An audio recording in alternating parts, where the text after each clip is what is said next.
Novels, such as Not Without Laughter by Langston Hughes. Drama, such as On the Fields of France by Joseph Seaman Cotter.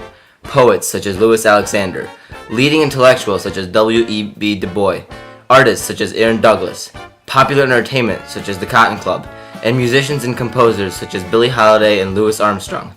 All these things occurred within a time period known as the Harlem Renaissance. The Harlem Renaissance was a period of time in which African American intellectual life flowered. Although this started in Harlem, New York, it had a large impact on African Americans as far as Africa, the Caribbean, and Paris.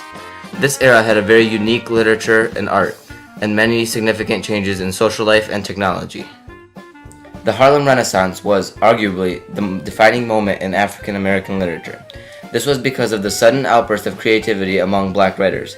Not only were there poems and novels, but what started a lot of the literature were black intellectuals such as Marcus Garvey, founder of the Universal Negro Improvement Association, and W.E.B. Du Bois, who was editor of the Crisis magazine. The literature helped to transform the opinion towards African Americans from inferior and powerless to self-assertive, racially conscious, and articulate. Harlem Renaissance art was a direct product of the outburst of creativity among the African Americans. This outburst embraced all art forms including music, dance, film, theater, and cabaret. This encouraged all African Americans to embrace their culture through art. The main concept in the art of this era was the motif of the new Negro, which is the idea that African Americans should unite and fight for their equality. Aaron Douglas is a prime example of this, especially in his painting, The God's Trombone. Between Harlem's nightlife and clubs such as the Cotton Club, social life flourished in the Harlem Renaissance. Men and women gathered at the Cotton Club, which was one of the first clubs to have seen musical entertainment and dance. In this era, women started to be more free, and especially free women were known as flappers.